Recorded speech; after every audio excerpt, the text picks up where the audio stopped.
Jadi kami tekankan kepada pedagangnya, ayo coba kita ubah.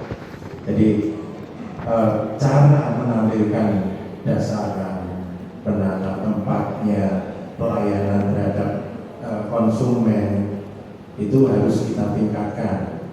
Nah, di samping tugas kami sebagai ICS, itu untuk kita kembalikan kepada pedagangnya dulu. Terus kemudian pedagang itu sudah, ini bukan rencana, ini sudah. Jadi masing-masing itu kami ajak, ayo bikin akun medsos masing-masing. Kalau yang punya TikTok pakai TikTok, yang punya Instagram pakai Instagram.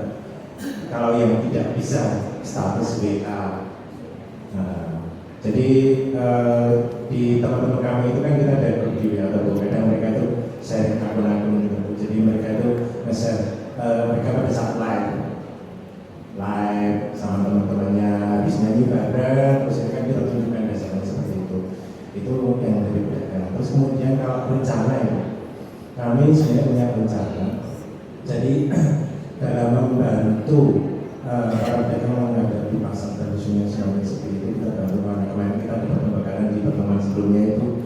Nah itu bagus sekali. Saya berusaha untuk mengaplikasikan di pasar Sampangan. Jadi saya akan berusaha membranding ikon yang ada di pasar Sampangan. Misalnya pasar Sampangan itu di basement itu ada penjual nasi jagung, terus pecel keong.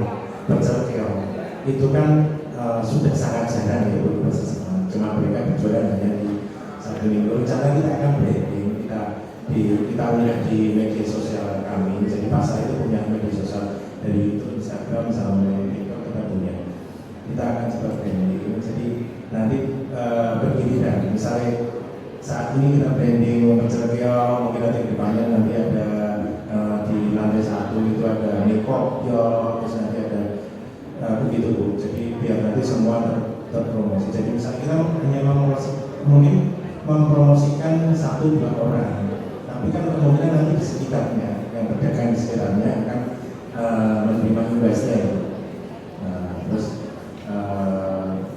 di samping itu kita juga selaku ICS kita juga sudah menyiapkan konten-konten. Kita bikin video, cuma kita tunggu momennya kapan saat mengupload saja Ibu. Jadi tentang aktivitas kami kita share. Kebetulan TikTok kami yang postingan di ICS yang kemarin itu view-nya sudah 9.000. Izin Bapak satu menit lagi. Siap, makanya Ibu, salah satu upaya kami dalam menghadapi pasar tradisional semakin sepi, kami kemajuan teknologi atau boleh. Tapi ada satu pertanyaan boleh Bu ya? Izin Bu. Cara komunikasi terus dengan para pedagang itu supaya kan namanya edukasi mereka tidak langsung serta-merta mau ya gitu ya. Nah itu misalnya komunikasi selain tadi strategi gimana disebut ya, ada nggak mungkin instrumen IT atau medsos atau apapun yang dibuat dengan pedagang di pasar Sampangan 1 itu. Kemudian yang kedua, saya mohon Ibu yang Bapak-Bapak Ibu tim HS, ICS ini apakah petugas dari pengelola pasar atau dari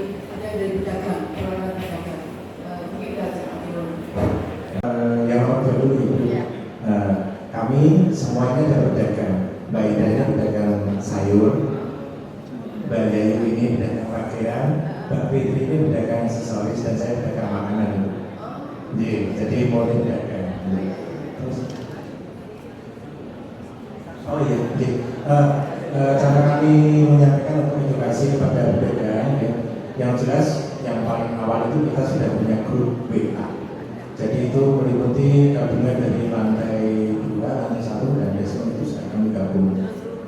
Betul, gitu. Nah, tapi kan tidak semua pedagang itu melek teknologi, gitu. Kalau yang sila-sila kan saya tidak pegang HP.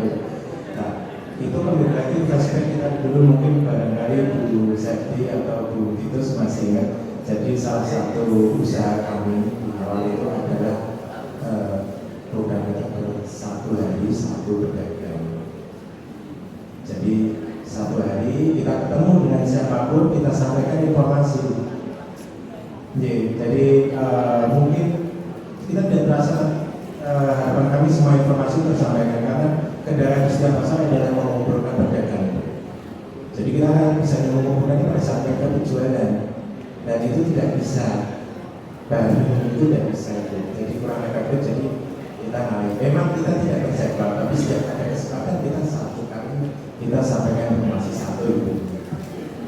Terus selain WA tadi, memang kadang kita sampaikan informasi, tidak hanya informasi dalam media sosial dan segala macam. Kita punya pengeras suara itu kan, meskipun jernih karena kita pakai tawa, tapi tetap itu salah satu upaya kami. Nah,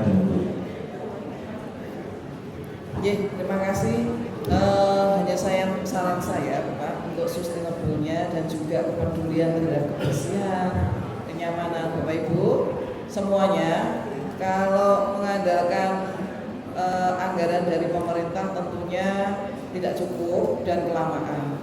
Apakah tidak dimungkinkan misalnya, oh ini kok gote gempil, bentak tambah gempil, ada iur, kemudian diperbaiki bersama. Mungkin iurnya tidak banyak, tapi terus kemudian suatu ketika mungkin setelah selesai semua pedagang disepakati mungkin seminggu sekali atau mungkin berapa kali ngeten nggih dilakukan misalnya kerja bakti di lingkungan masing-masing, sehingga kebersihan, kesehatan, kenyamanan itu benar-benar terwujud, gitu Pak. Jadi tidak mengandalkan tugas kebersihan dari pasar saja, tapi juga menjaga lingkungan masing-masing. Makasih Pak. Terima kasih. Mungkin itu yang kami sampaikan. Kembali pada pembawa acara. Jadi matur nuwun Bapak Ibu Yusri. Kita beri tepuk tangan yang luar biasa. Jadi kepada pasar Samarang bisa untuk kembali ke tempat. Terima kasih. Assalamualaikum warahmatullahi wabarakatuh. Waalaikumsalam warahmatullahi wabarakatuh.